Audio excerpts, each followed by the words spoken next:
आज हम एक नए चैप्टर की शुरुआत करेंगे जिसका नाम है इलेक्ट्रोकेमिस्ट्री। ठीक है, काफ़ी इंपॉर्टेंट चैप्टर है ये और इसका जो वेटेज होता है इन कॉम्पिटिशन एग्जाम काफ़ी होता है। ठीक है, लाइक अगर हम बात करें जो नेट होता है, नेट में मैक्सिमम से 4 से 5 क्वेश्चन से बन सकते हैं। ठीक है, आए हुए हैं एक ही एग्जाम में 4 से 5 क्वेश्चन एक इलेक्ट्रोकेमिस्ट्री से। ठीक है, तो इसका वेटेज जो होता है वो काफ़ी होता है। ऐसे मान के चलिए कि 3 क्वेश्चन, 2 से 3 क्वेश्चन तो कन्फर्म इससे आते हैं। हर साल 2 से 3 क्वेश्चन इससे ज़रूर आते हैं। तो काफ़ी इंपॉर्टेंट चैप्टर है। ठीक है, काफ़ी लेंथी भी है और काफ़ी इंपॉर्टेंट भी है। इसके बारे में हमें इसकी इन्फॉर्मेशन पता है, क्या होता है इलेक्ट्रोकेमिस्ट्री, मैन इसके अंदर क्या होता है कि इलेक्ट्रिकल एनर्जी होती है वो केमिकल एनर्जी में चेंज कैसे होती है, केमिकल एनर्जी और इलेक्ट्रिकल एनर्जी में बस इनका जो कन्वर्जन है वही हमारे पास इलेक्ट्रोकेमिस्ट्री होता है एक्चुअली। ठीक है, ये हमें पता है।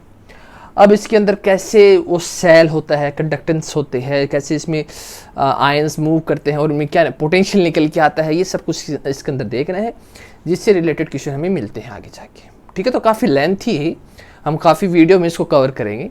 ठीक है, तो स्टार्ट करते हैं इसको, इलेक्ट्रोकेमिस्ट्री। ठीक है, अब इलेक्ट्रोकेमिस्ट्री सिंपल है अपने, इसका जो मेन जो नाम से जो पता चल रहा है हमें वो ये है हमें कि जो इलेक्ट्रिकल एनर्जी होती है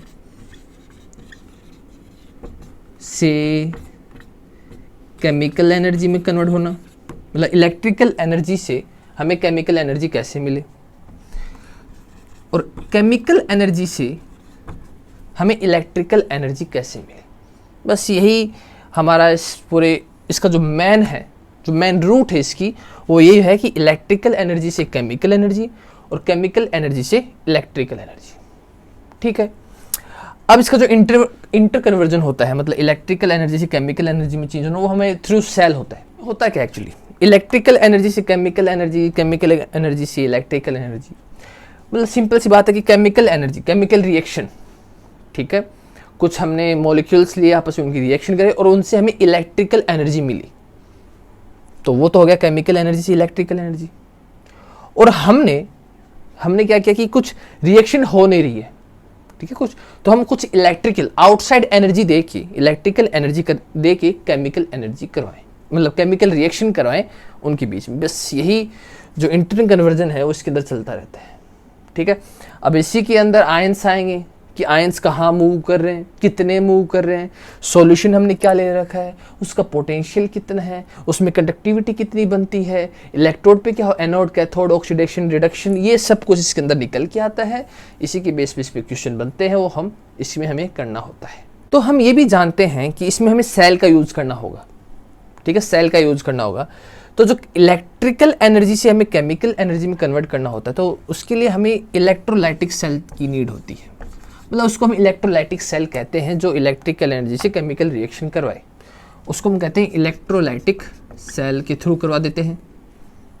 ठीक है, वो हम इलेक्ट्रोलाइटिक सेल के थ्रू करवा देते हैं और केमिकल एनर्जी से केमिकल एनर्जी और उससे हमें इलेक्ट्रिकल एनर्जी मिल रही है तो वो होता है गैल्वेनिक सेल से, हम जानते हैं ये बात। ठीक है, तो ये इलेक्ट्रोलाइटिक सेल से होता है और ये हमारे पास गैल्वेनिक सेल से होता है। इसके अंदर सबसे पहले हम इलेक्ट्रोलाइसिस की बात करते हैं। ठीक है, इसके बारे में हमें पता है क्या होता है। एक हमारे पास ये कोई कंटेनर मान लेते हैं, इसमें किसी चीज़ का सॉल्यूशन मान लेते हैं। ठीक है, ये हमारे पास इलेक्ट्रोड्स होते हैं, ये आपस में बैटरी से कनेक्टेड होते हैं। ठीक है, ये आपस में बैटरी से कनेक्टेड होते हैं। अब इसके अंदर क्या है कि ये जो सॉल्यूशन होता है, ठीक है, ये सॉल्यूशन जो होता है, इसमें जैसे हम थोड़ा सा करंट पास करते हैं तो ये क्या होता है, आयंस में टूट जाता है। ठीक है, ये जो अगर यहाँ पे है जैसे NaCl है तो वो आयंस में कन्वर्ट हो जाएगा। ठीक है, आयंस में कन्वर्ट होगा तो इलेक्ट्रोलाइट हो गई है। ठीक है, अब यहाँ पे ये जो इलेक्ट्रोलाइट्स बने हैं वो कैथोड पे जा सकते हैं, एनोड पे जा सकते हैं। ठीक है, मतलब इलेक्ट्रोड जो हमारे पास होता है एनोड एंड कैथोड, जहाँ पे ऑक्सीडेशन रिडक्शन होता है वहाँ पे जा सकते हैं, Na और Cl। तो ये जो प्रोसेस होता है इसी को हम इलेक्ट्रोलाइसिस कहते हैं। ठीक है, इसी को हम इलेक्ट्रोलाइसिस कहते हैं। अब अगर हम बात करें तो ये जो प्रोसेस होता है ये इलेक्ट्रोलाइटिक सेल में होता है। ठीक है, अब इलेक्ट्रोलाइटिक सेल मीन्स है हमें बाहर से एक्सटर्नल एनर्जी देनी पड़ेगी, मतलब अपने आप जो है ये रिएक्शन नहीं होगी। ठीक है, इलेक्ट्रोलाइटिक सेल में जो है वो रिएक्शन अपने आप नहीं होगी, हमें बाहर से कुछ देना पड़ेगा, बाहर से हमें कुछ एनर्जी का यूज वो हमें चाहिए होगा। तो क्या होता है, तो इसका मतलब ये कैसी रिएक्शन है, नॉन स्पॉन्टेनियस, मतलब अपने आप नहीं होगी ये रिएक्शन। ठीक है, ये रिएक्शन जो है वो अपने आप नहीं होगी, हमें कुछ एक्सटर्नल सोर्स की जरूरत पड़ेगी। जो रिएक्शन अपने आप हो जाए वो स्पॉन्टेनियस होता है, उसके लिए जो डेल जी की वैल्यू होती है वो नेगेटिव होती है। और जो रिएक्शन अपने आप ना हो, हमें कुछ करना पड़े, बाहर से कुछ एनर्जी ऑफ सोर्स देना पड़े, तो उसका जो गिब्स फ्री एनर्जी होता है वो क्या होता है, पॉजिटिव में। हम जानते हैं ये बात। अब इसमें हम सेल की बात कर रहे हैं। ठीक है, इसके अंदर हम सेल की बात करें तो हमें पता है कि सेल के लिए जो गिब्स फ्री एनर्जी होता है वो -n Faraday constant and E cell होता है। ठीक है, ई सेल होता है हमारे पास।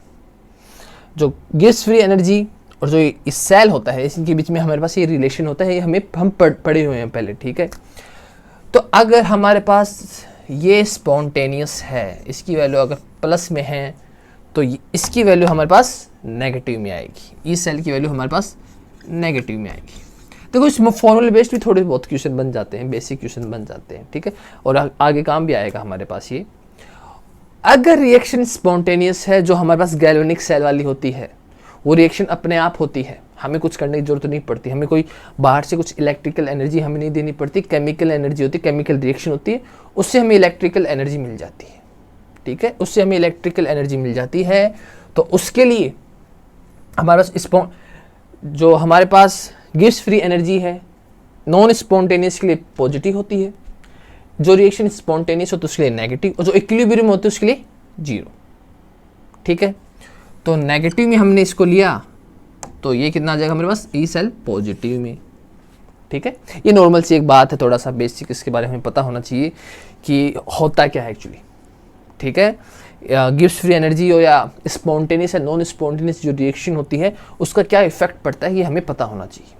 ठीक है, चीज़ें जब हम पढ़ते हैं एक्चुअली, तो जब कंपटीशन एग्जाम में हम देखते हैं तो जो क्वेश्चन है वैसे नहीं कि इस फॉर्मूले बेस्ड पे आएगा, यहाँ वैल्यू पुट करो आंसर आ जाएगा, नहीं, ये बहुत सी चीज़ों को कनेक्ट करते हैं। ठीक है, ये समथिंग 5-6 थ्योरी को आपस में कनेक्ट करके एक क्वेश्चन बना के निकाल के देते हैं। तो हमसे एक क्वेश्चन में बहुत सी चीज़ें निकलवा के कुछ अलग आंसर निकलवाया जाता है। ठीक है, तो इन सबको बेसिक समझना जरूरी है, सबका बेसिक। आप एक भी चीज़ बीच में से स्किप नहीं कर सकते हैं। अगर आपने छोटी सी भी चीज़ स्किप कर दी तो हो सकता है आपका क्वेश्चन ना हो। तो ये हर चीज़ आपस में वेल कनेक्टेड होती है और हमें हर चीज़ के बारे में पता होना चाहिए, और इनकी जो क्वेश्चन होते हैं उनकी प्रैक्टिस होना चाहिए, तभी हमारे जो कंसेप्ट होते हैं एकदम टोटली क्लियर होते हैं।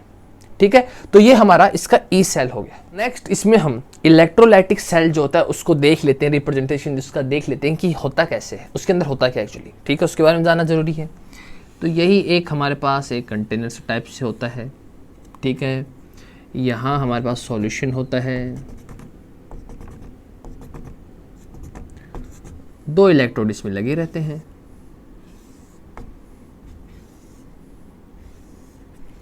दो इलेक्ट्रोड लगे रहते हैं और बैटरी से कनेक्ट होते हैं। ठीक है, एक होता है एनोड, ये हमारे पास एनोड, ये हमारे पास कैथोड। एनोड, ठीक है, तो ये होते मेटेलिक प्लेट होती है, मेटल की होती है।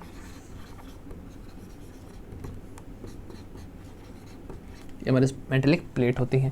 जो ये सॉल्यूशन होता है ये एक्वस सॉल्यूशन भी हो सकता है और ये मोल्टन स्टेट में भी हो सकता है। मतलब कोई हमारे पास कोई भी मॉलिक्यूल है, ठीक है, कोई भी कंपाउंड है, उसको मेल्ट कर दिया, ठीक है, तो ये मोल्टन स्टेट में भी हो सकता है। ठीक है, कोई कंपाउंड है उसको मेल्ट कर दिया, फिर उस मेल्ट करके इसके अंदर डाल दिया, ठीक है, तो वैसे भी हो सकता है, एक्वस में भी हो सकता है, मोल्टन स्टेट में भी हो सकता है। ठीक है, ये एनोड है। एनोड पे क्या होता है? ऑक्सीडेशन।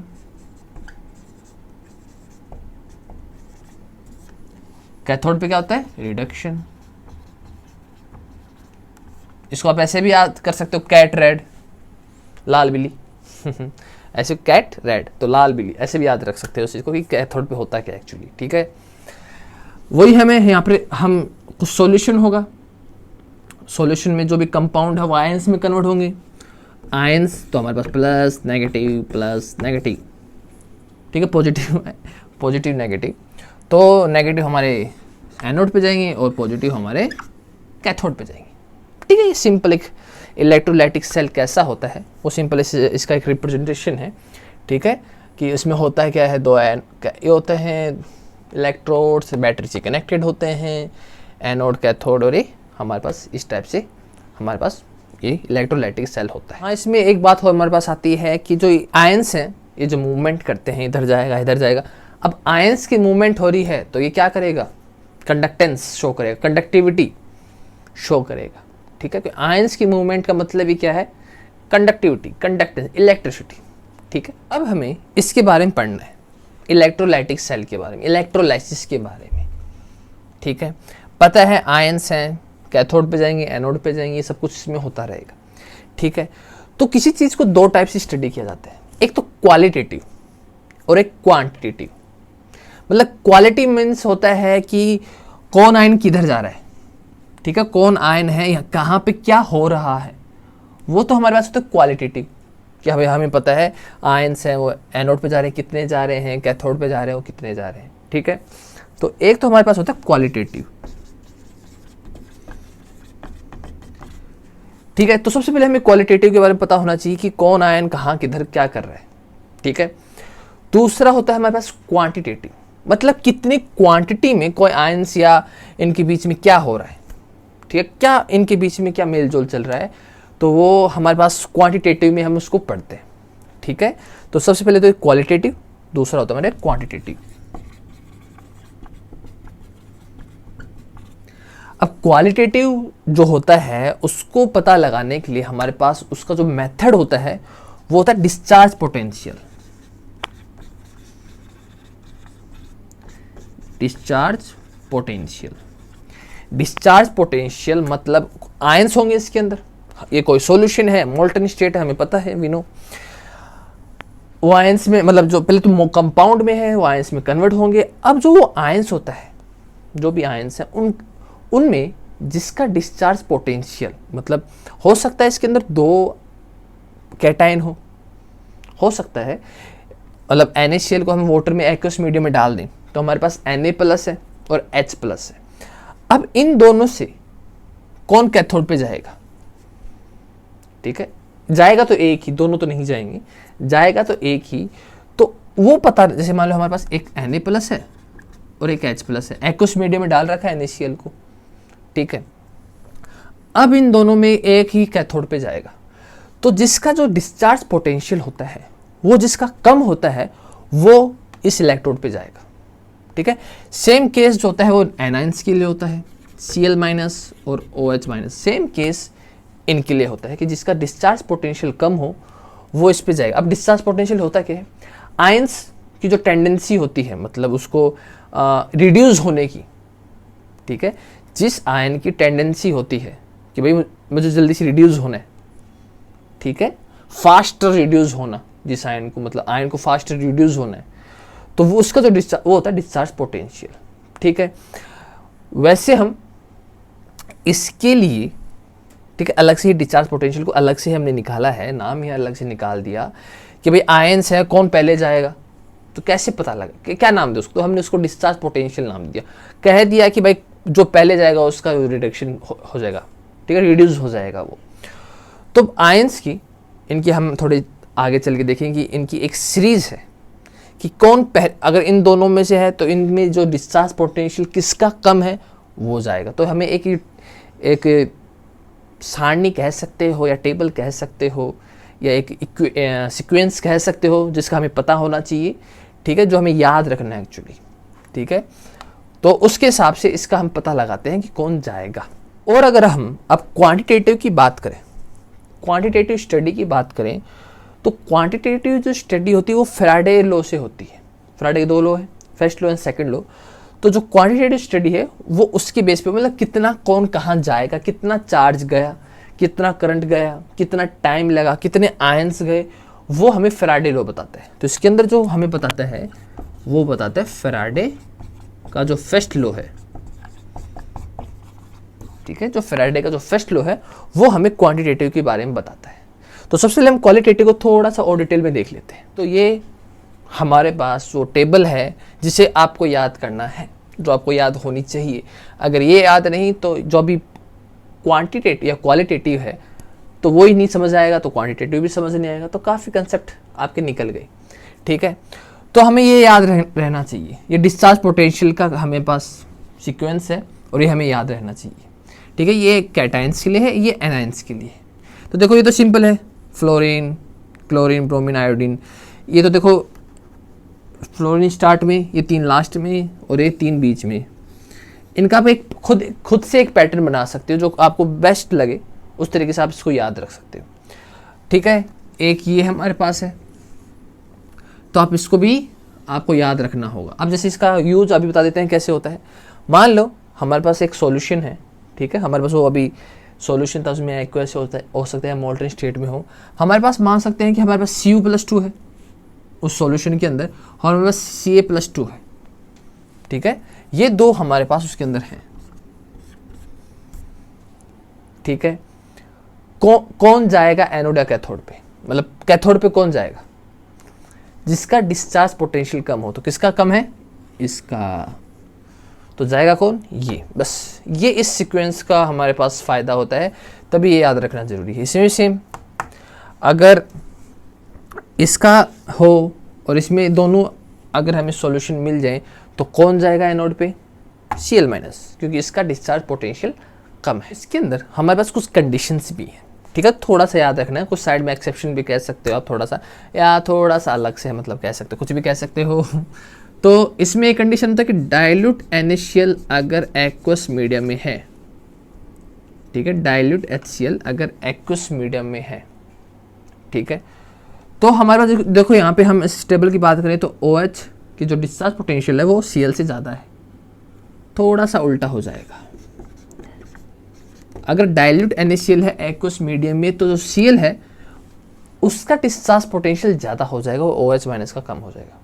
अगर कंसंट्रेशन में हमारे पास H2SO4 या Na2SO4 है, अगर ये दो हमारे पास हैं कंसंट्रेशन में, याद रखना कंसंट्रेशन में, तो इसमें क्या होगा? SO4 का जो कंसंट्रेशन है, मतलब डिस्चार्ज पोटेंशियल है, वो कम हो जाएगा किससे? OH- से। मतलब OH- का जो डिस्चार्ज पोटेंशियल वो ज़्यादा हो जाएगा और SO4 का डिस्चार्ज पोटेंशियल कम हो जाएगा। कंसंट्रेशन H2SO4 और Na2, अगर H2SO4 दिया हो एक्वस मीडियम में या Na2SO4 दिया हो या डाइल्यूट NaCl, तो ये 3 कंडीशन, ये 2 कंडीशन हमें याद रहनी चाहिए इन 3 के लिए, ठीक है। इन 3 के लिए हमें ये याद रहना जरूरी है। हमारे पास जो इलेक्ट्रोड्स होते हैं, ठीक है, हमारे पास जो इलेक्ट्रोड्स होते हैं वो 2 टाइप के होते हैं, एक तो इनर्ट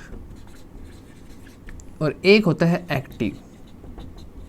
ये 2 टाइप के हमारे पास इलेक्ट्रोड्स होते हैं। दोनों में क्या फ़र्क है? इनर्ट हमें पता है काम नहीं करने वाला और एक्टिव काम करने वाला, ठीक है।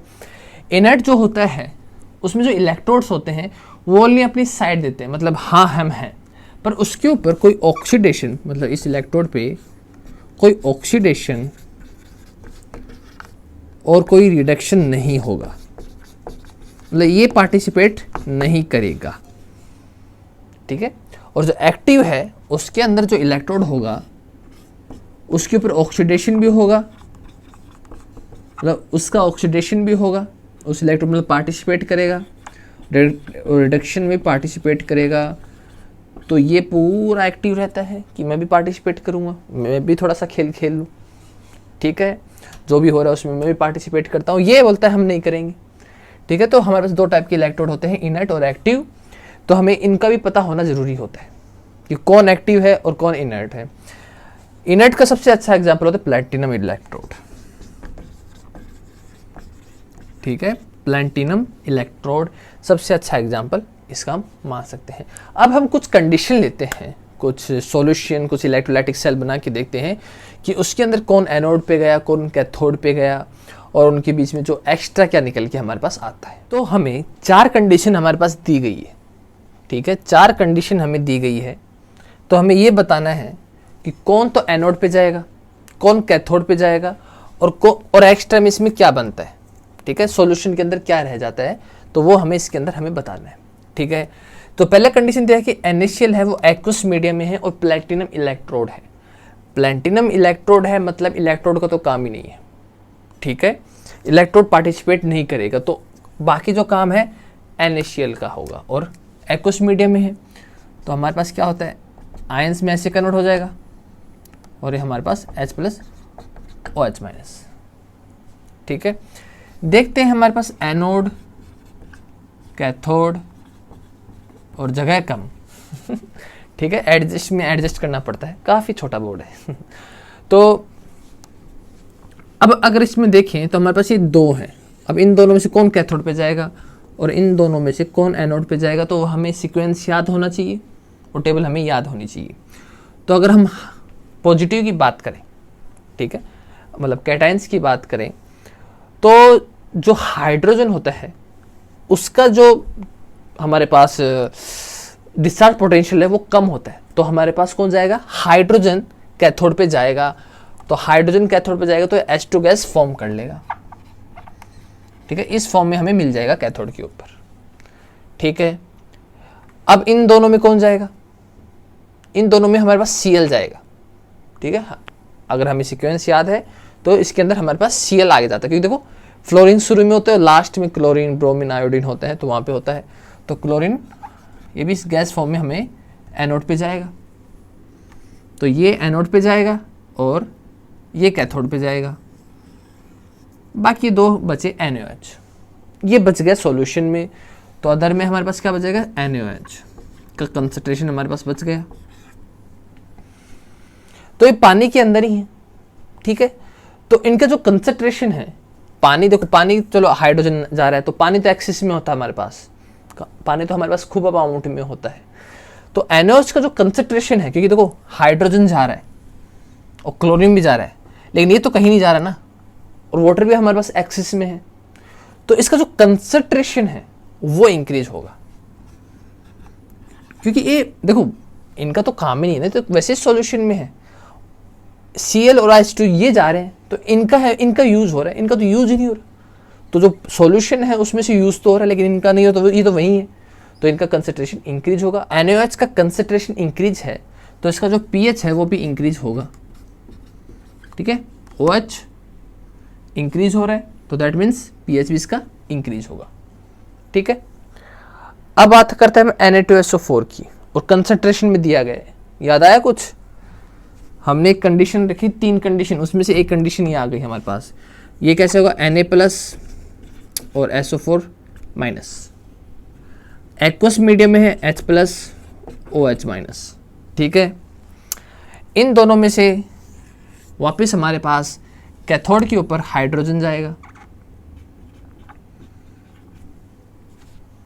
ठीक है। और इन दोनों में हमारे पास उस कंडीशन, हम कंडीशन यूज करते हैं तो उसमें SO4- का डिस्चार्ज पोटेंशियल कम होगा, तो हमारे पास ये H2O8 की फॉर्म में हमारे पास ये एनोड पे हमें मिल जाएगा, ठीक है। जब इसको हम टोटली देखेंगे तो ये हमें इस फॉर्म में एनोड के ऊपर हमें मिलता है, ठीक है। तो किसका किसका यूज हो गया, H2 और SO4 का, ठीक है। तो हमारे पास क्या बचा, Na और H, तो वापिस हमें NaOH की कंसंट्रेशन मिल जाएगी। इनका यूज नहीं हो रहा, दैट मीन इनका जो कंसंट्रेशन ये यूज हो रहा है तो ये बढ़ेगी और pH भी इसकी बढ़ेगी, ठीक है। चलो नेक्स्ट देखते हैं, CSO4 एक्वस मीडियम में है। आपने इसमें ध्यान दिया, इसमें प्लैटिनम इलेक्ट्रोड था हमारे पास, इसमें प्लैटिनम इलेक्ट्रोड है जो इनर्ट है, जो काम नहीं करता है, जो अपने ऑक्सीडेशन रिएक्शन पार्टिसिपेट नहीं करता है। CSO4 हमने ले रखा है और इसमें कॉपर इलेक्ट्रोड भी ले रखा है, तो हमारे पास क्या है, Cu+ SO4-2 H+ OH-, ठीक है। तो अगर हम इसमें देखें इन दोनों में किसकी कंसंट्रेशन ज़्यादा है, किसकी तो हमारे पास Cu की कंसंट्रेशन नहीं, डिस्चार्ज पोटेंशियल किसका कम है, तो Cu प्लस का जो डिस्चार्ज पोटेंशियल वो कम है, ठीक है। और इन दोनों में देखें तो हमारे पास OH का कम होता है।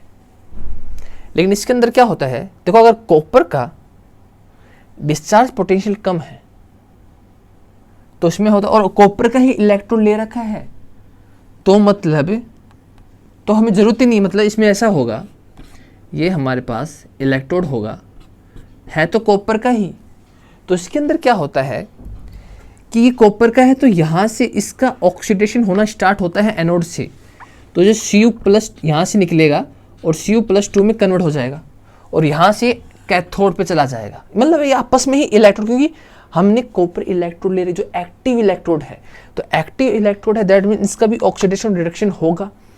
कॉपर है, इसका डिस्चार्ज पोटेंशियल कम है, तो यहाँ पे क्या होगा, यहाँ से एनोड से कॉपर निकलना चालू होगा और कैथोड पे जाना चालू होगा।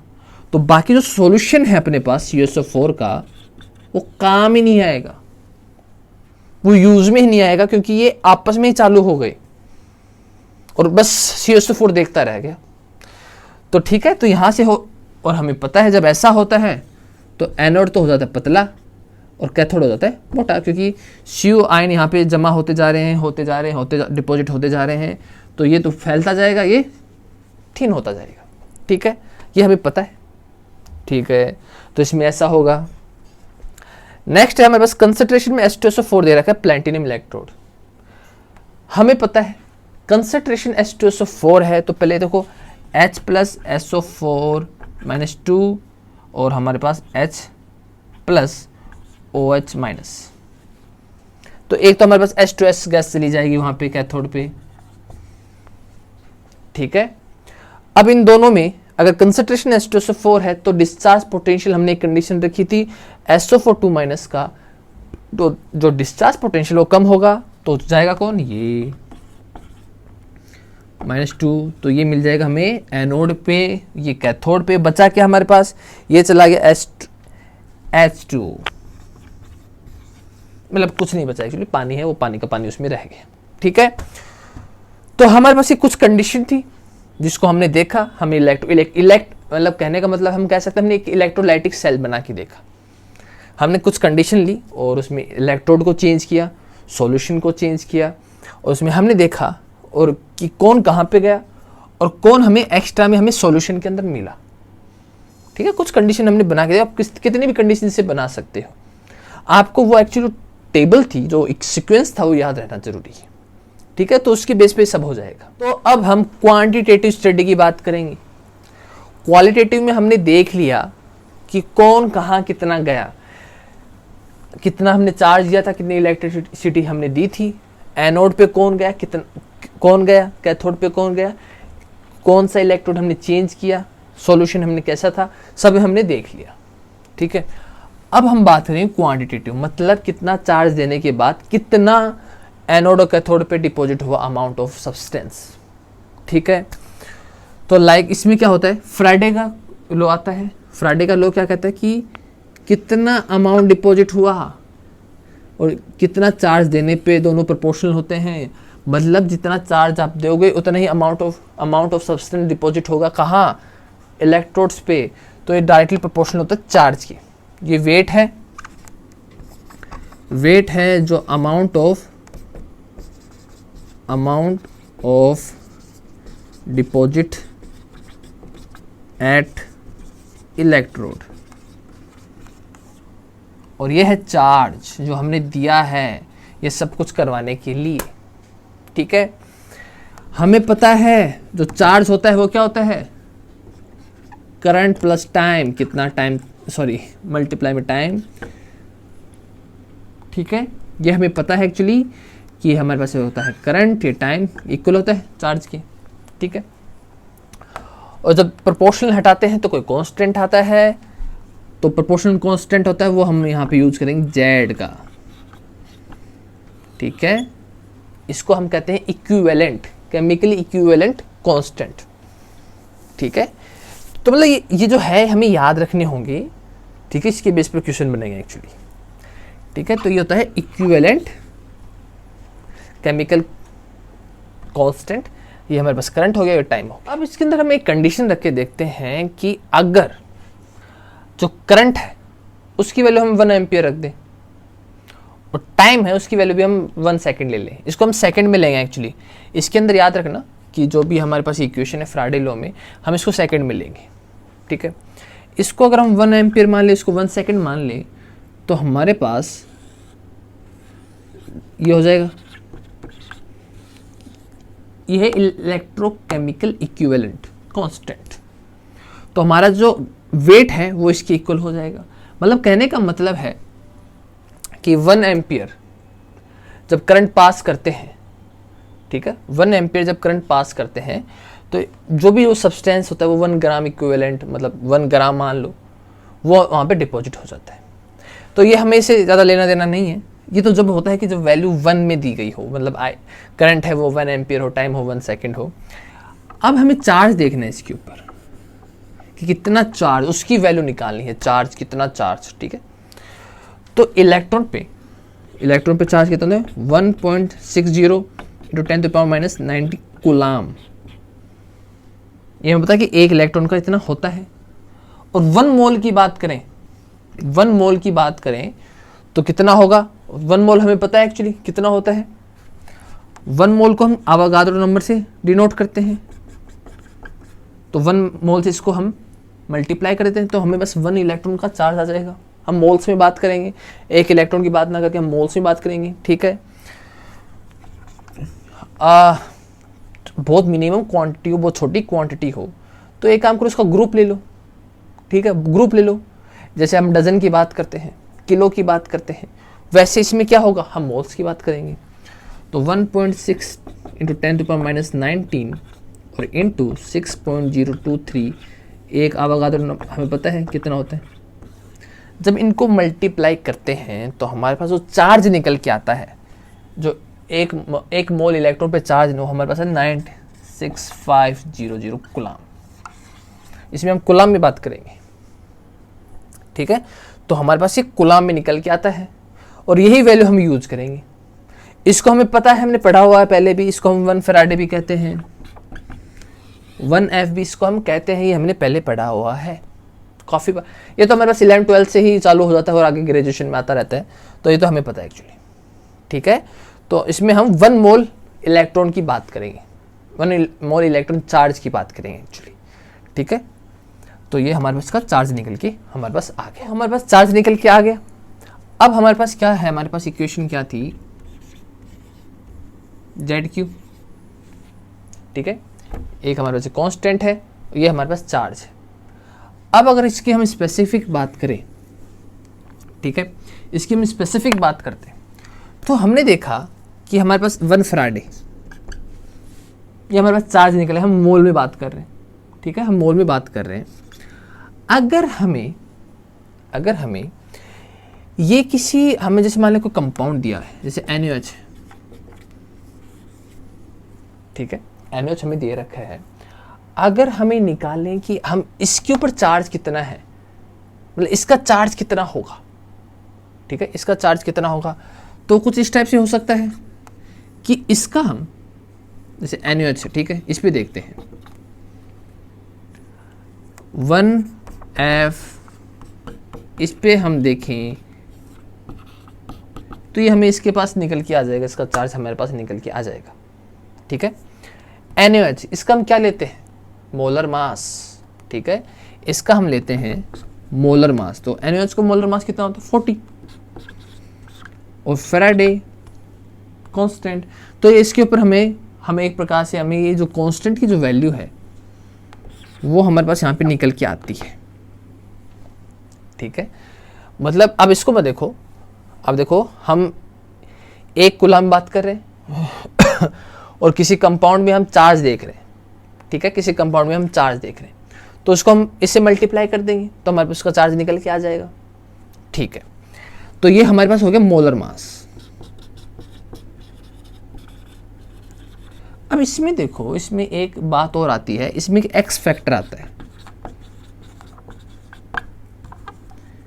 इसमें एक एक्स फैक्टर आता है जिसको आपको जानना जरूरी होता है कि एक्स फैक्टर किसी भी कंपाउंड का एक्स फैक्टर जब उसका रिडक्शन या ऑक्सीडेशन होता है तो उसके जो एक्स फैक्टर में क्या फ़र्क, एक्स फैक्टर क्या होता है वो आपको पता होना ज़रूरी है। हम क्या कर रहे हैं, हमने हमारे पास कुछ सेल है, उसके अंदर हमें एक एनर्जी दी, हमने इलेक्ट्रिकल एनर्जी आयंस में कन्वर्ट हुआ, अमाउंट डिपॉजिट हुआ एनोड और कैथोड के ऊपर। ठीक है, ये हमारे पास एक कांस्टेंट निकल के आया था, हमें आई एक करंट होगा, टाइम दिया गया होगा, हमें टाइम पता होगा कि कितने टाइम तक हमने चार्ज दिया है और ये वेट डिपॉजिट होगा। ठीक है, तो ये तो हमें पता है, पर कुछ एक्स्ट्रा थिंग्स भी हैं जो हमें पता होनी चाहिए। एक तो जो कंपाउंड है जिस पे हम दे रहे हैं उसका मोलर मास, ठीक है, एक तो उसका मोलर मास हमें पता होना चाहिए।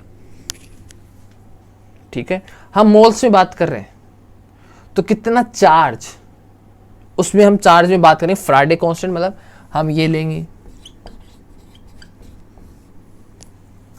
तो ये हमें पता होगा, ये हमें पता होगा, ये हमें पता होगा। अब जो कंपाउंड है उसको जानना है हमें। ठीक है, कोई भी कंपाउंड हो सकता है, ठीक है, किसी भी का कंपाउंड का मोल्टन स्टेट हो सकता है, कोई भी कंपाउंड एक्वस मीडियम में हो सकता है। ठीक है, अब हमें उसका मोलर मास पता होना चाहिए, तो उस मोलर मास में कितना चार्ज हमें देना पड़ेगा ये हमें पता रहेगा। ठीक है, किसी और का होगा तो हमें पता होगा कि उसके एक आयन को तोड़ने के लिए हमें कितना चार्ज देना होगा, तो ये हमें यहाँ पे मोलर मास अपॉन ये पता है। जब ये रिएक्शन होती है, आयंस टूटे, एनोड पे गया, कैथोड पे गया, तो इनके बीच में जो ऑक्सीडेशन होता है, जो इलेक्ट्रॉन इधर से उधर गए, कुछ इलेक्ट्रॉन इधर से उधर जाएंगे, ठीक है, एनोड पे कैथोड पे कुछ ऑक्सीडेशन होगा, तो जो ऑक्सीडेशन का जो फर्क आता है ना कंपाउंड में पहले और बाद में, पहले था, ठीक है, उसका ऑक्सीडेशन हुआ, अब इन दोनों के बीच में जो फर्क आता है वही एक्स फैक्टर होता है जिसके बारे में हम पता होना चाहिए। ये वैल्यू पता होगी तभी हम कितना अमाउंट डिपॉजिट हुआ रियल में हम दोनों इलेक्ट्रोड पे पता लगा सकेंगे। अगर ये हमें नहीं पता तो हम पता नहीं लगा पाएंगे। क्या चीज़ है, बाकी चीज़ समझ में आ गई हमें, कितना अमाउंट डिपॉजिट हुआ, कितना करंट हमने दिया, कितने टाइम तक हमें पता है। ठीक है, सिंपल सी बात है। कंपाउंड होगा उसका मोलर मास देख लेंगे, कूलाम में बात करें फैराडे कांस्टेंट, फैराडे हम कूलाम चार्ज की बात करें, हमें पता है। लेकिन ये तो रिएक्शन है जब हमें पता है कि भाई आयंस टूटे क्या हुआ, लेकिन जब इलेक्ट्रोड्स पे जो ऑक्सीडेशन में, मतलब ऑक्सीडेशन में जो फर्क आएगा इन कंपाउंड्स के, जब इनका ऑक्सीडेशन होगा इलेक्ट्रोड के ऊपर, जो उसमें फर्क आएगा ना, पहले नॉर्मल था, जैसे हमने चार्ज वाज दिया, इलेक्ट्रॉन आयंस टूटे, डिपॉजिट हुआ, उसमें फर्क आएगा उसके ऑक्सीडेशन स्टेट पे। एनोड पे क्या होता है ऑक्सीडेशन, वो जो फर्क है ना वही एक्स फैक्टर है, जो हमें पता होना बहुत जरूरी है। अगर ये नहीं निकाल सके तो हम पूरा गलत कर देंगे कैलकुलेशन उसकी। हमें ये नहीं पता होगा कि कौन कंपाउंड है और उसके लिए हमें कितना चार्ज देना होगा, तो हम पता ही नहीं लगा पाएंगे। अगर हमें ये नहीं पता कि उसका ऑक्सीडेशन कैसे हुआ, कितना हुआ, तो हम कितना अमाउंट डिपॉजिट हुआ वो निकाल ही नहीं सकते। तो हमें इस एक्स फैक्टर, कितना ऑक्सीडेशन में फ़र्क आया, वो पता होना ज़रूरी है, तभी हम निकाल पाएंगे। तो ये हमारे पास मैन है, तो इसको हम समझेंगे अब आगे। तो ये हमारे पास कुछ एग्जाम्पल हैं जिसका हमें एक्स फैक्टर निकालना है। ठीक है, एक्स फैक्टर को हम एन से डिनोट कर लेते हैं। ठीक है, एक्स फैक्टर को हम एन से डिनोट कर लेते हैं। अब देखो ये कुछ हमारे पास एग्जाम्पल है, इनका एक्स फैक्टर हमें निकालना है। ठीक है, जैसे ये है, सिंपल है, +3 था, ऑक्सीडेशन हुआ, 3 में गया, ये हमारे पास इसके कितना चेंज हुआ है इसके अंदर, +3 का। ठीक है, रिडक्शन हुआ एक्चुअली, तो कितना चेंज हुआ है इसके अंदर हमारे पास +3 का, बस ये चेंज देखना है हमें। ठीक है, कितना चेंज इसका हुआ है वो हमें देखना है। पहले कितना था, Al +3 था, Al में कन्वर्ट हो गया। ठीक है, तो इसका भी हम निकाल सकते हैं +3, ये इसका मैक्स फैक्टर निकाल लिया। ठीक है, इसमें हमें मैग्नीज का देखना है। मैग्नीज का अगर हम यहाँ देखें तो ये कितना है हमारे पास, x, ऑक्सीडेशन निकाल लेते हैं इसका, ऑक्सीजन पे कितना -2, तो -8 -1, ये फॉर्मल चार्ज है, इक्वल में आ जाता है, तो ये आ गया हमारे पास +7। यहाँ देखते हैं, ये होता है x, O2 पे कितना होता है, O पे कितना होता है -2, तो -4 इक्वल टू 0, ये हो गया हमारे पास +4। तो इसका n फैक्टर इसका कितना आ गया, कितना फ़र्क है, +3। ये इसका निकल गया हमारे पास x फैक्टर। ठीक है, इसका सिंपल दिख रहा है, +7 से +2 में कन्वर्ट हुआ है, रिडक्शन हो गए, +5 हो गया। ये चेंज आ रहा है ना, ये इसका x फैक्टर निकालना आना चाहिए आपको। ये हमारे पास कंपाउंड दे रखा है, ये हमारे पास एक कंपाउंड दे रखा है।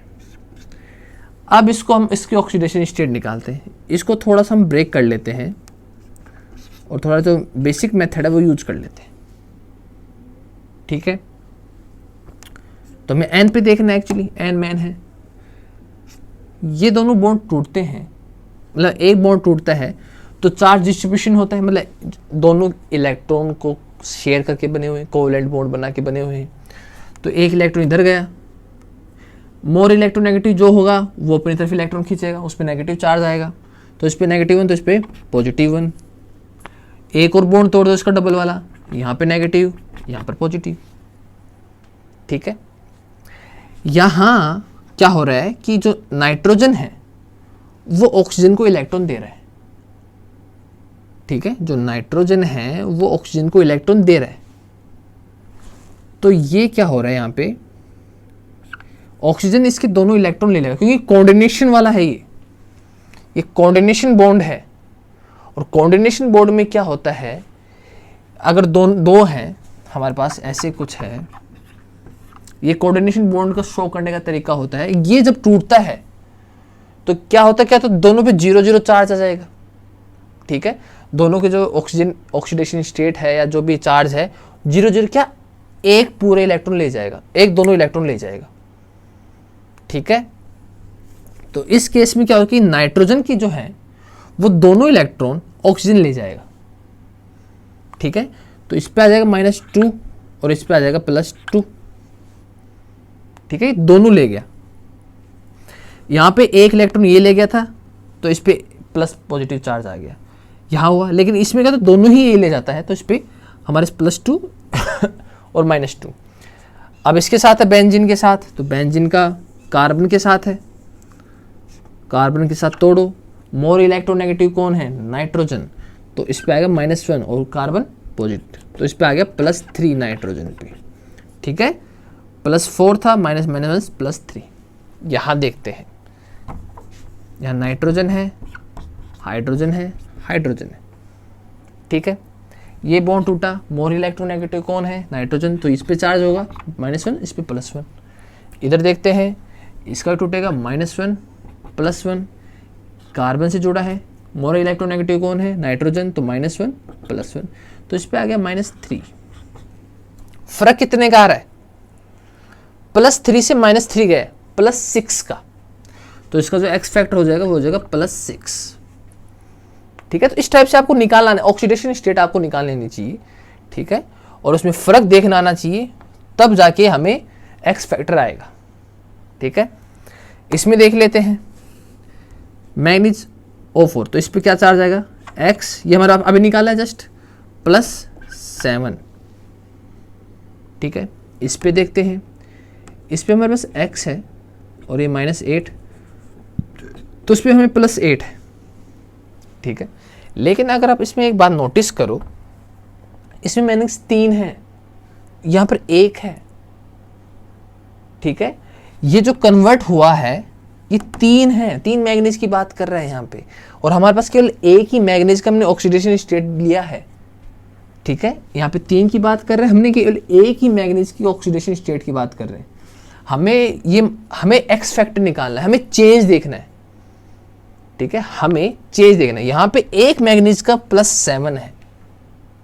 ठीक है, और यहाँ पे 3 मैग्नीज है, मतलब यहाँ इलेक्ट्रोड पे हम केवल एक मैग्नीज देख रहे हैं, लेकिन जब हम आफ्टर की बात करें तो यहाँ पर 3 है, तो हमें एक की नहीं, इसमें तीनों की बात करनी पड़ेगी, तीनों की ऑक्सीडेशन स्टेट की बात करनी पड़ेगी। ठीक है, तो ये +7 और +7 3 की बात करनी पड़ेगी, तब जाके टोटल हमें चेंज समझ में आएगा कितना चेंज हुआ है।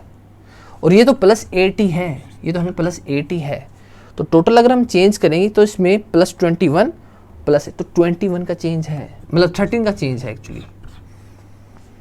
ठीक है, ये ध्यान रखना पड़ेगा कि एक है या दो है, ये भी मैटर करता है कि यहाँ पर एक की बात करें, अगर यहीं पर ये दो होता तो ये तो +8 ही रहता, लेकिन इसमें हम 2 मैग्नीज की ऑक्सीडेशन स्टेट लेते तो +7 ठीक है। तो ये भी हमें ध्यान देने वाली बात है, ठीक है। ये हमारे पास कुछ एग्जाम्पल हमने देखे हैं जिससे हमें एक्स फैक्टर की वैल्यू निकालना समझ में आ गया। तो यहां देखो वेट ऑफ अब क्वेश्चन कैसे बन सकता है, कितना अमाउंट डिपॉजिट हुआ, मोलर मास से पूछ लेगा, एक्स फैक्टर से पूछ लेगा, फैराडे इसकी वैल्यू दे के पूछ लेगा, हमें आई की वैल्यू दे के पूछ लेगा, कुछ भी। और ये सेकंड में लेते हैं, तो इनमें से कोई भी क्वेश्चन कैसे भी बन सकता है, हमें किसी की वैल्यू कहीं से भी निकलवा के कुछ भी पूछ सकता है, तो हमें ये पता होना चाहिए, ठीक है। तो ये हमने देख लिया कि एक्स फैक्टर कैसे निकालते हैं। इसमें हम एन फैक्टर की कुछ और एग्जाम्पल देख लेते हैं। लाइक हमारे पास एक एग्जाम्पल ये है, ठीक है। अगर इसका एन फैक्टर एक्स फैक्टर निकालना हो हमें, ये एक्स फैक्टर बहुत इंपॉर्टेंट है। अगर ये नहीं समझ आया, ये नहीं आया, तो क्वेश्चन होगा ही नहीं इलेक्ट्रोलाइसिस का, इसी बात की तो गारंटी है, ठीक है। ये आना, ये एक्स फैक्टर है जो इलेक्ट्रॉन्स डिपॉजिट हो रहे हैं, हमने कुछ इलेक्ट्रॉन्स लिए, मोल्स लिए, और उसमें से कितने आयंस में कन्वर्ट हो गए, कितना वहाँ पे डिपॉजिट हुआ, इनके बीच में जो डिफरेंस ऑफ इलेक्ट्रॉन जो मोल्स में कन्वर्ट होते हैं, ये जो डिफरेंस आता है एक्चुअली, तो ये बहुत इंपॉर्टेंट है। ये एक्स फैक्टर, तो ये अगर नहीं समझ आया और नहीं निकालना आया तो ये इलेक्ट्रोलाइसिस का कोई फ़ायदा ही नहीं है पढ़ने का, ठीक है। अब इसमें देखें अगर हमारे पास, तो यहाँ हम देखते हैं पहले Fe का यहाँ पर ऑक्सीडेशन स्टेट निकाल लेते हैं। यहाँ पर X है, ये -8 हो गया और O का, ठीक है, -2 तो 4 और इक्वल में -2, तो यहाँ पे आ गया +6, ठीक है। यहाँ निकाल के देखते हैं, तो यहाँ भी इसका आएगा +6, लेकिन आप ध्यान दो यहाँ पे 2 है, 2 Fe के, तो मतलब यहाँ भी इसके 2 ऑक्सीडेशन स्टेट लेने पड़ेंगे। तो यहाँ पे +6 एंड +6, तो N जो आ गया हमारे पास आ गया वो 6। रिमेंबर जो N है, जो एक्स फैक्टर है, वो एक्चुअली एक डिफरेंस है। हमारे पास एक कंपाउंड था, उसको सॉल्यूशन में मिलाया, उसके आयंस में कन्वर्ट हुआ, इलेक्ट्रोलाइट में कन्वर्ट हुआ, कुछ उसमें डिपॉजिट हुआ एनोड पे, कुछ कैथोड पे हुआ। अब जो डिफरेंस आ रहा है ना, जो इलेक्ट्रॉन्स का डिफरेंस आ रहा है एक्चुअली, Fe गया कहाँ पे, कैथोड पे, ठीक है। अब इनके बीच में जो डिफरेंस आ रहा है, जो हमने डाला था, और जो डिफरेंस आ रहा है, वो ही डिफरेंस इसका एक्स फैक्टर होता है, और वो हमें निकालना आना चाहिए। अगर ये नहीं आता तो हम नहीं कर पाएंगे, वापस कह रहा हूँ, ठीक है। अब इसमें जो मेन है, हम मोस्टली एक्वस सॉल्यूशन में बहुत मोस्टली हम कंपाउंड लेते हैं, ठीक है। एक्वस सॉल्यूशन में हम मोस्टली बहुत कंपाउंड लेते हैं, तो इसका मतलब H2O का हमें पता होना चाहिए एन फैक्टर। तो H2O में ऑक्सीडेशन और रिडक्शन दोनों होते हैं, ये हमें पता है, ठीक है। अगर इसका रिडक्शन होता है, ठीक है, तो यहां पे हमारे पास क्या बनेगी, H2 गैस, तो 2 है, यहां से 2 है, तो इसका जो एन फैक्टर होगा या एक्स फैक्टर होगा वो होगा 2, ठीक है। ये वैसे सॉल्यूशन में था, H2 कैथोड पे गया, और यहाँ पे उसका जो एन फैक्टर है, जो डिफरेंस होगा इलेक्ट्रॉन का 2 होगा, तो हमारे पास एक्स फैक्टर होगा 2। H2O का ऑक्सीडेशन, O2 गैस फॉर्म करेगी, O2 फॉर्म में हमें एनोड पे मिलेगा, ठीक है, एनोड पे मिलेगा। तो इसका जो हमारे पास इसका ऑक्सीडेशन होगा, और O2 O -2 होता है, तो -4, तो डिफरेंस -4 +4, तो हमारे पास कितना हो जाएगा इसका एक्स फैक्टर 4। ये याद रखना, ये जो वैल्यू है ये काफ़ी काम आएगी, क्योंकि हमारे पास जो मोस्ट होते हैं वो एक्वस सॉल्यूशन में होते हैं, तो लगभग इसमें H2 होता ही है बहुत से में, तो ये याद रखना जरूरी, इससे काफ़ी क्वेश्चन हमारे पास हो सकते हैं, ठीक है। ये एक्स फैक्टर बहुत इंपॉर्टेंट है, बहुत बहुत बहुत ज़्यादा, ठीक है। अब इसके बेस पे जो भी अभी हमने फैराडे का देखा है नॉर्मल, अभी तो हमने नॉर्मल इसका बस एक लॉ देखा है कि क्या चार्ज होता है, क्या करंट, कैसे इनके बीच में रिलेशन होता है, अभी केवल हमने वो देखा है। इसके बेस पर 1-2 क्वेश्चन कर लेते हैं, इतनी इसके बेस पे इतने क्वेश्चन आते नहीं है। अब इसको जैसे घुमाएंगे फिराएंगे, मोल्स में टाइम ले लेंगे, नंबर ऑफ अवोगाड्रो नंबर ले आएंगे, वॉल्यूम ले आएंगे, वहाँ क्वेश्चन घुमाते हैं, मतलब वहाँ इसके अंदर क्वेश्चन बनते हैं। तो चलो इसकी बेस पे अभी तक हमने जितना भी पढ़ा है उसके बेस पे हम कुछ क्वेश्चन देख लेते हैं। तो हमारे पास यहाँ पे 2 क्वेश्चन है। अभी तक हमने जो पढ़ा है शुरू में, जो क्वांटिटी क्वालिटेटिव वो बेसिक है, उससे हम आगे का समझ में आता है। ठीक है, आगे क्या होता है एक्चुअली एक सेल के अंदर इलेक्ट्रोलाइसिस के अंदर वो समझते हैं। अब जो फैराडे लॉ है उसके बेस पे कुछ क्वेश्चन है। ठीक है, ये नॉर्मल बेसिक क्वेश्चन है, फॉर्मूले में वैल्यू पुट करनी है, बस वो है। ठीक है, तो यहाँ अगर हमारे पास क्वेश्चन देखें तो हमारा लिखा है कि a solution of CaSO4 copper sulphate electrolysed for 10 minute with a current of 1.5 ampere then what is the mass of copper deposit at cathode. मतलब कह रहा है कि CaSO4 है, उसका सॉल्यूशन है, वो आयन से ब्रेक होगा, इलेक्ट्रोलाइट सॉल्यूशन मतलब इलेक्ट्रोलाइट में कन्वर्ट होगा, उसमें Cu है वो कैथोड पे जा रहा है। तो इसका मास पूछ रहा है कि कैथोड पे यहाँ पे जो कॉपर हमारा जा रहा है तो ये कितना जा रहा है, कितना जाएगा, ये हमें कुछ कंडीशंस ने दे रखी। तो जो फॉर्मूला अभी हमने निकाला था वो देख लेते हैं। वेट जो डिपॉजिट होता है, मोलर मास, एक्स फैक्टर सबसे important, Faraday, current and time. ठीक है, तो एक्चुअली इसने कॉपर का यही पूछा है, कॉपर का ही डिपॉजिट पूछा है कि कैथोड पे कितना होगा, तो ये हमें निकालना है। M molar mass, molar mass हम कॉपर का देखें क्योंकि हमें कॉपर का ही देखना है कि वो कितना डिपॉजिट होगा वहाँ पे। तो इसका जो कॉपर का जो मोलर मास होता है वो होता है 63.5, हम जानते हैं। ठीक है, फैराडे कांस्टेंट हमें पता है 96500 कूलम। करंट हमें दे रखा है 1.5 एम्पियर। टाइम, अब इसमें एक बात और ध्यान रखने वाली बात है कि जो इसमें टाइम हम रखते हैं वो सेकंड्स में रखते हैं। ये काफ़ी इंपॉर्टेंट बात है कि जो टाइम हम रखते हैं, जो हमें टाइम दे रखा है, हावर में दे रखा है तो सेकंड में चेंज करो, मिनट में दे रखा है तो सेकंड में चेंज करो। तो हम क्या करते हैं 10 × 60 सेकंड में चेंज हो गया। अब बच्चा इसमें केवल n, ये एक्स फैक्टर यहाँ भी समझ लेते हैं। ठीक है, CaSO4 यहाँ पे हमारे पास है और कॉपर है, ये यहाँ हमारे पास गया, तो हमें किसका निकालना होगा, हमें केवल सारी कहानी हम कॉपर जो डिपॉजिट हो रहा है कैथोड पे उसकी देख रहे हैं। तो n भी एक्स फैक्टर भी हम ओनली कॉपर का ही देखेंगे, CaSO4 का नहीं देखेंगे। जिसका पूछा है उसका हम एक्स फैक्टर देखेंगे। ठीक है, तो यहाँ पे CaSO4 है और यहाँ पे जब जाएगा तो यहाँ पर हम निकालते हैं कितना x, ये -2, तो यहाँ पे +2 है ये। ठीक है, दोनों में फर्क कितने का है, +2 का। तो इसका जो n नंबर हो जाएगा वो होगा अपने पास 2। ठीक है, बस इसको सोल्व कर लेंगे तो हमारे पास कितना वेट डिपॉजिट हुआ है कैथोड पे वो निकल के आ जाएगा। ठीक है, इसका देखते हैं। How long would it take to deposit 100 gram of aluminium from an electrolytic cell contain Al2O3 using current of 125 ampere. अगर हमें इसमें पूछा है कि हमें पूछा क्या कि हाउ लॉन्ग मतलब टाइम पूछा है, हाउ लॉन्ग टाइम पूछा, would it take to deposit 100 gram. तो हमें ये बोल रहा है कि 100 ग्राम डिपॉजिट हो रहा है किस पे, इलेक्ट्रोलाइटिक सेल कंटेन, चलो कैथोड एनोड किसी पे भी हो रहा हो, एल्यूमिनियम है पॉजिटिव है तो कैथोड पे जाएगा। तो 100 ग्राम एल्यूमिनियम कैथोड पे जा रहा है। ठीक है, तो हमें वो वेट इसने पहले ही दे दिया 100 ग्राम। ठीक है, अब हमारे पास नेक्स्ट क्या आता है, एम मोलर मास। तो एल्यूमिनियम का है, एल्यूमिनियम जा रहा है तो एल्यूमिनियम का मोलर मास लिखें, कितना होता है 27 के समथिंग होता है। ठीक है, नेक्स्ट हमारे पास क्या आता है, F 96500 करंट हमें, और नेक्स्ट I होता है तो हमें दे रखा है कि aluminium from an electrolytic cell contain Al2O3 using current हमें दे रखा 125। टाइम हमें पूछा है और अब इसमें n जो है तो एल्यूमिनियम Al2O3 यहाँ पे जो इसकी ऑक्सीडेशन स्टेट होती है वो +3। ठीक है, एल्यूमिनियम का देखेंगे हम, इसका n फैक्टर इसका अलग होता है, इसका अलग होता है, याद रखना x फैक्टर जो होता है वो इसका अलग होता है, इसका अलग होगा। तो हमें इसने एल्यूमिनियम का पूछा है। ठीक है, तो हमें इस पे ध्यान देना है।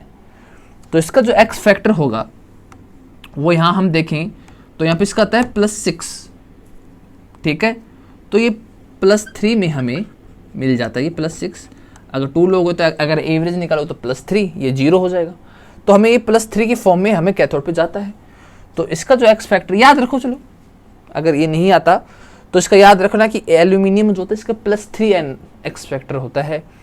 कॉपर होता है, डिपेंड करता है किसके साथ है, ये भी डिपेंड करता है, जरूरी नहीं है कि हमेशा 2 ही हो, तो निकालना आना चाहिए, ठीक है। तो हमारे पास आ गया 3, बस वैल्यू उसको सॉल्व कर लेंगे तो हमारे पास इसकी वैल्यू निकल गया। तो ये बेसिक क्वेश्चन है, फॉर्मूले में वैल्यू पुट करना, इसके ये बेसिक क्वेश्चन है जो इस बेस पे आते भी नहीं है हमें, बस लेकिन हमें पता होना चाहिए कैसे हम करते हैं। यहाँ पे देखो इसको सेकंड में रखना होता है, ये वैल्यू n एक्स फैक्टर कैसे रखते हैं, मोलर मास, तो हमें पता होना चाहिए एक्चुअली, ठीक है। तो ये हुआ हमारा basic Faraday constant, Faraday law, ठीक है। और ये इसका एक फॉर्मूला निकल के है बेसिक। तो इस वीडियो में अभी हम इस वीडियो में यही इसको रखते हैं कि हमने अभी तक क्या है, क्वांटिटेटिव, क्वालिटेटिव, क्या होता है इलेक्ट्रोलाइटिक्स, इलेक्ट्रोलाइसिस क्या होता है, ये अब हमें समझा है, ठीक है। और बेसिक हमने फैराडे को देखा है। इस पे से क्वेश्चन 1-2 इनसे बन सकता है, ठीक है, नॉर्मल कोई वैल्यू पुट करने का 2 नंबर का क्वेश्चन बन जाए। और वहाँ हमने जो देखा था डिस्चार्ज पोटेंशियल, उसके बेस के ऊपर इसमें कुछ क्वेश्चन बन सकते हैं, ठीक है। अब नेक्स्ट इसका जो हम नेक्स्ट वीडियो में देखेंगे वो इसकी एप्लीकेशंस देखेंगे फैराडे लॉ की, ठीक है, इसकी एप्लीकेशंस कि इसको हम कितने टाइप से मॉडिफाई कर सकते हैं, वहीं से क्वेश्चन बन के आते हैं एक्चुअली, ठीक है। तो हम इसको नेक्स्ट वीडियो में देखेंगे। इस वीडियो में इसमें यहीं तक आई थिंक समझ में आ गया होगा कि इसका जो बेसिक है वो कहाँ से कैसे स्टार्ट होता है, ठीक है। नेक्स्ट में इसके एप्लीकेशन हम देखेंगे।